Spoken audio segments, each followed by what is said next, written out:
We all take care to select healthy food for ourselves and our families and safe products for ourselves and our homes. But there are so many things I have never thought about. Shampoo? Well, we know what makes our hair look best, but do we read the ingredients? What is all that indecipherable, unpronounceable stuff? Do you think about what's in your lipstick? We select toys that are certified safe, but what does that mean? Are there carcinogens in the paint and wood natural toys? Are there BPAs in the practical plastic toys that seem like a good choice? What about flame retardant chemicals in our children's clothing and in our mattresses? Weren't those chemicals banned years ago? The FDA has got it covered, right? But what do they really inspect? And what are the standards for a declaration of safe?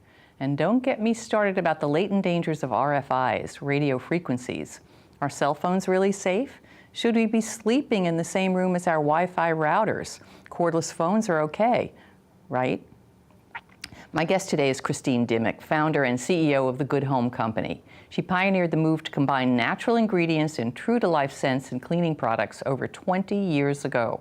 Her new book, Detox Your Home, a guide to removing toxins from your life and bringing health into your home, is a wake-up call. There is so much we need to know, and Christine has lots of down-to-earth advice to help us on a path to a safer and healthier home and life.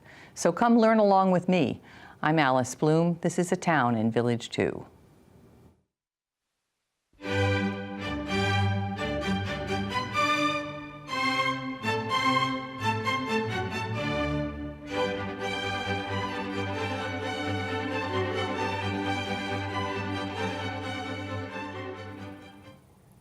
Welcome back. Christine, thank you for being my guest. Thank you for having me. It's a pleasure. Well, it's a pleasure. I have to tell you, I loved your book. I loved it because I learned so much, Detox Your Home.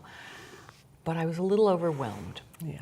There is so much that as I said in the introduction, that I had never even thought about, and that now we have to think about. So let's work through some of the issues that you mentioned in a hope that will raise some consciousness amongst our viewers about where the dangers are and how they can mitigate them.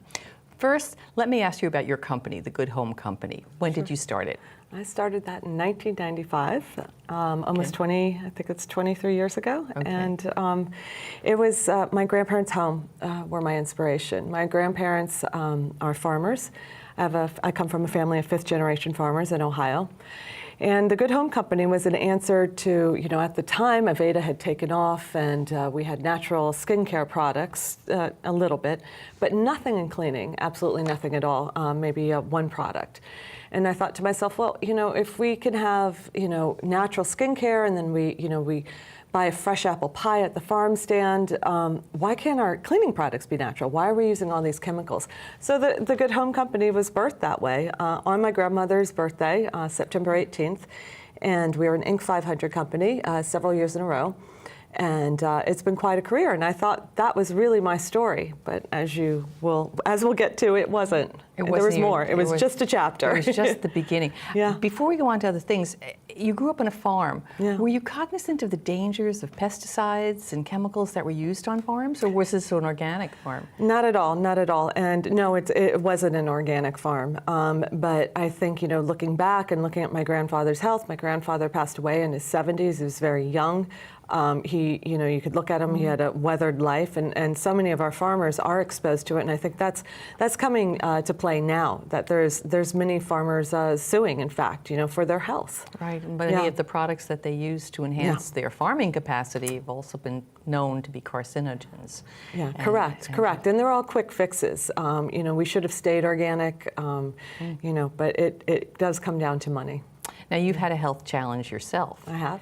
And you're doing well. You look great. I am. I'm doing great. Yeah. Great. How has that changed you? Was that the inspiration for your book? It was.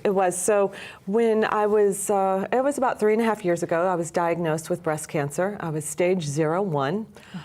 Still shocking. No one expects to get it, and I did, but I knew right away that I was very fortunate that I was stage 0-1. I only had to have radiation. I had 6 weeks of radiation treatment, and I was sent on my way and told I have a clean bill of health, and that the chances of it coming back were 5% or less. During that time, I also lost, in his 40s, one of my best friends died of cancer. A girlfriend of mine who was diagnosed the same time as I was, same age, we were both 46 at the time, she passed away. Both of them left their children behind. My mother's had cancer, my husband's had cancer. And one of my best friends, her husband had stage 4 colon cancer and is doing well. So I have seen so much cancer, and I'm not even 49 yet. And I thought to myself, this is crazy. This is not normal. These are all people who take care of themselves. Correct. Not living high-risk yes, lives. Correct. Non-smokers, and I stopped and I had to take a pause, and my girlfriend, whose husband was diagnosed with colon cancer, said, Christine, you need to do something about this, because I was at that point, I was delving into my own health care. I was looking at everything I was exposed to, everything I was eating. I thought I lived a healthy life. I got up, I go to spin class, I go to work, and I go to bed on time, and I thought I was, I did eat meat at the time, but I wasn't excessive in anything. Haven't drank in years. So I really took a deep dive, and what I found is all in this book, and that we are living in a world that is not toxin-free at all. I mean, we're surrounded by toxins as soon as we wake up. Everything. Yeah, everything. Now, let's talk about regulation. Yeah. We have organizations, agencies, federal government agencies that are charged with taking care of our health, or seeing that we are not exposed to dangerous chemicals. Let's talk about that. What can we really expect from our government, and where do we need to take action? Sure, or so we think. And I think oftentimes when I lecture, the first thing I start off with is saying that we've all been lied to, and we have. Unfortunately. So there's the FDA and there's the EPA, and the EPA goes through and looks at the individual chemicals. The FDA is the Food Drug Administration, right? And they will check products that are over the counter. So something like a hand sanitizer that has to have it's an OTC label on it, but your shampoos, your skincare, anything, unless it makes a claim that it's going to kill 99% of germs or reduce your wrinkles by 60%, whatever that is. If it doesn't make a claim, it's completely unregulated. You could just put it on the shelf. So when we buy our shampoo or our face creams we have no expectation, or should have no expectation, that it truly has been analyzed by the FDA and is safe. Correct. It hasn't been analyzed by the FDA. Now, you would hope that the big companies are looking at it, and what they are looking at is for performance. So I'll skip over to detergent real quick. Okay. So when you're looking at a laundry detergent, and it's going to get your whites whiter and your brights brighter and all that, well, in order to do that, in order to also clean, they take a large amount of surfactants, and that actually pulls the color out of your fabric. So then they have to put stuff in, right? And they put in silicone. There's silicone in your laundry detergent. The top 10 ingredients in the most #1 brand that in the marketplace all causes respiratory illness. So if you have a child who has asthma, or if you have COPD, or if you have something like that in your home, it's on your clothing. The detergent doesn't fully wash off. You're wearing it, it's on your sheets.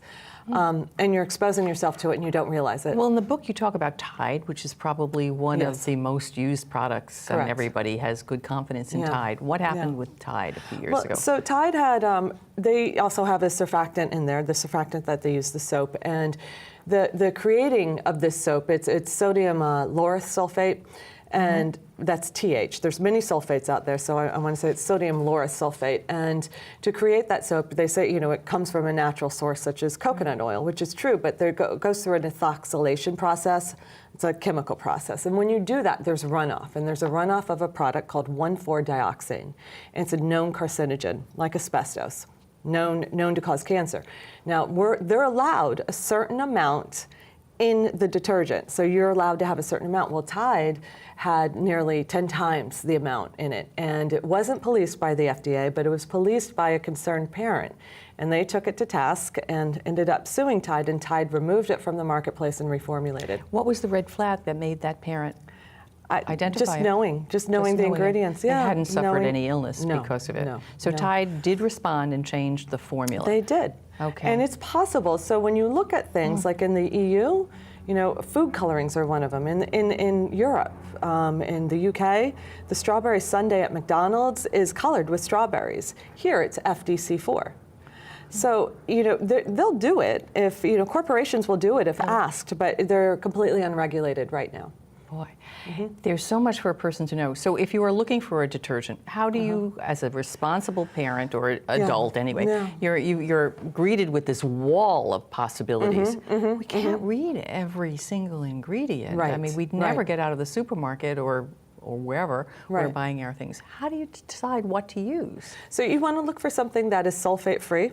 Okay, so sulfate-free means it's going to be free of the products that generally have the 1,4-dioxane. And a lot of products scream that. Yes, they have that do. Our shampoos do now, and so you want a sulfate-free detergent, and they're out there.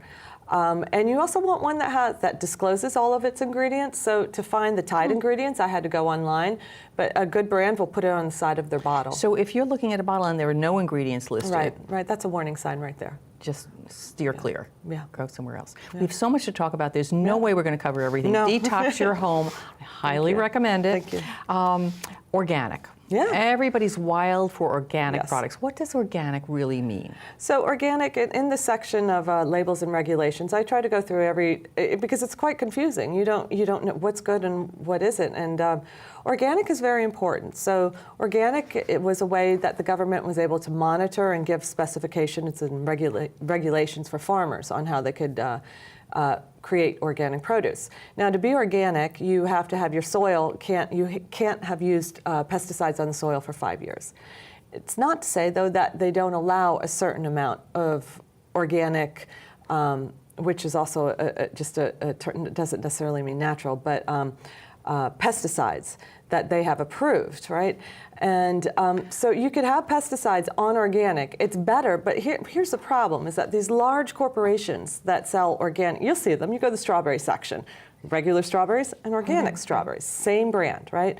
Well, they're farmed right next to each other. So then they're spraying some strawberries, and then the wind takes it over, and you can't help but get it over onto the other ones. And what about water? I mean, if you're spraying strawberries here, and then they're watered, obviously, it's irrigation, and then that's a huge problem. It's runoff. It's ag runoff. We call it ag runoff or agriculture runoff, and that's a huge problem that's happening in the Midwest right now in a lot of the farming communities. When you hear about the algae blooms, that's like a big word there, right? That we see in Florida. So when you're standing in a supermarket and you want to buy strawberries for your family, what do you choose? So you should always choose organic. I definitely believe in organic, but the number one choice you could do is support your local farmer. So if you can and you have the chance to go or join a CSA, so say you can't make it to the farmer's market, but many wonderful companies now are bringing CSAs to their employees. So CSA? They can, CSA. Which means? It's a community share. Okay. So it means that there's a farming association, that you have your local farmer, and then they all pull all the vegetables together, and you get a basket of what's in season and freshly picked. What we used to call co-ops. You're right. Right. It's exactly the same thing. Yeah, it's just a new terminology for it. So how do you find out if there's one in your neighborhood? Look it up. Google it. Okay. Look for, type in your zip code and CSA, and one will come up. Okay. Yeah. So much to talk about. Yeah. Now, we all need to use some kind of insecticide. We're constantly admonished, this is tick season, please be careful. DEET. Stay away from it. Stay away. Bad. It's lemon eucalyptus is an essential oil that is found to be as effective as DEET in deterring the ticks and the mosquitoes.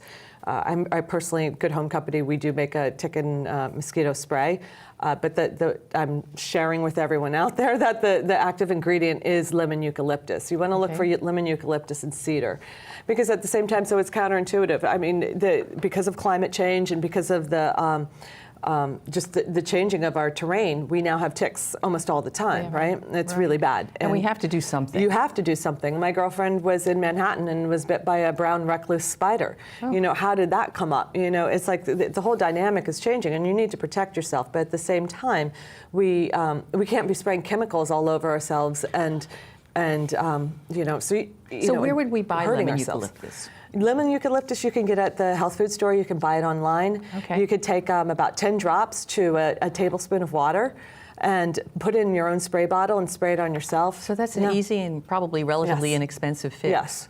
And it'll last. You don't have to use any preservatives in it. Correct. And there's great ways. You could have your lawn sprayed with it. Okay. When you're doing that, many people are like, oh, we have to spray our lawn. But you know, you meet so much resistance. When you have a lawn and you have a lawn care company, most people don't take care of their own lawn. They need some help. Yeah. go talk to them and say, don't use Yes. then they'll say, you'll lose your lawn. No, but that's not true. And you can go to someone else.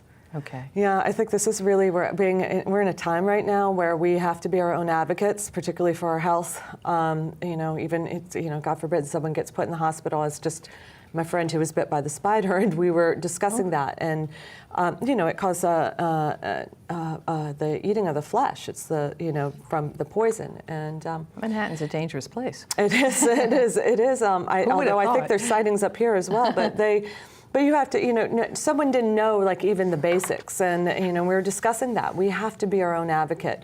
So if you feel bad, if like you don't want, chemicals on your lawn, that's your lawn. You have every Stand right up to for do yourself. that. Yeah. But it not only do you have to be empowered, but you have to have some information. Sure. You have to know Sure. what you're asking for. Sure. And then you need to work with a company that you can trust. Right. There's no question that chemicals work pretty effectively. And Yeah. that's why they were embraced. Right. However, I mean, we see the downside of it, Right. but there's tremendous resistance to people who say, no, let's go another way. It's more expensive. It's harder to find. Right. It's, Well, we could explore that some more. I would say that chemicals aren't as effective. Like they tend to. What happens is they wear off, right? So then you have to get something stronger. And stronger, and because the plant will build up a immunity, a resistance to it, and that's what we're having with pesticides now. And then we go into GMOs, and now they're creating genetically modified seeds that are, that aren't affected by pests, but they're finding that that's not working, and you need even more chemicals. And it's a vicious cycle. Yeah, it's a vicious cycle. You cycle. brought up GMOs. I didn't think we would get to it that much. Yeah. In Europe, GMOs are banned. Yeah. Here, just about all of our wheat products are now corn, soy, canola oil. Yeah. All genetically modified. What is the danger in genetically modified food? Well, the danger is that we don't know what the danger is, right? There's not enough testing on it. There hasn't been, we haven't looked at it. It's something that's relatively new. Now, in the book, you'll see that there's pictures, like I show what a banana used to look like and what it looks like now. And so that's, that's cross-pollination, and that's, we've created tomatoes that have a tougher skin because we've, cross-pollinated them with another seed that has a tougher seed. And well, is that necessarily a bad thing? And we've always done that kind of but that's pollination. That's cross-pollination. That's not genetically modifying the actual imprint of the seed, which is what they're doing now. And I think that who knows? It could be fine, or it couldn't. But so it's the unknown factor. It's the unknown factor, and the fact that they're not disclosing it. And I think that's what people are looking at here, is that what we need to know. You have the choice to smoke cigarettes if you want, but on the package it clearly says this may give you cancer. You should know that. Okay, but we can't rely on the FDA to tell us that because they don't correct. regulate. Creams, all the cosmetics that we think enhance the way we look, and maybe we do look a little better for it. No woman is going to give up her face cream or some kind of emolument. Yeah, I have, and so you look great. Thank you. I'm almost 49 years old, and my skin's never looked better. And there's many amazing brands, which are also in the book, that you can buy. With women-owned businesses, they're personal friends of mine that really take care. I know how they look at their ingredients and test them, and they're essential oils, natural ingredients like shea butter, coconut oil. Okay, so we're not saying go completely natural. You certainly want to enhance and moisturize your skin. Right, but that is natural, coconut oil and shea butter. And I will tell you that one of the $300 face creams out there that everyone touts is made from mineral oil. Mineral oil is the sludge from crude oil. So that, when they drill, they found that the sludge that was coming up was softening their hands, and they took that and they cleaned it up and called it Vaseline. And that's what mineral oil is. Well, we all have a container of Vaseline, which is useful for a burn or something like that. But what are the dangers of petroleum products? So petroleum products on your skin, so a Vaseline or Aquifer is also a mineral oil. And what that's doing is, so when you have eczema, or if you have dry skin or a diaper rash, that's sealing it from any exposure to the air. Okay, so you're keeping it protected. But when you put that on your face, your skin's then not breathing, and that's why a lot of people, when they put mineral oil products, they break out. You're actually breaking out from the product, and in its pure form, it's not. If you were putting crude oil on you, then you have all sorts of contaminants. I mean, crude oil is actually a natural ingredient, isn't it? It's oils coming from the earth. But when you're supporting petroleum-based products, you're supporting the drilling of oil. So which there's is a sustainability issue and a whole environmental issue. Yeah. There's so much to talk about. Again, I can't say how much I value your book, Detox Your Home, and there's no way we're going to cover everything. Some things that were surprising, fast fashion. We talked about clothing. I mean, the one thing that I learned is cotton is a good product, right? Yeah. And we look for natural products. Yeah. But yet cotton could be problematic. Yes. Why? Yeah, cotton is one of the most highly used crops with pesticides.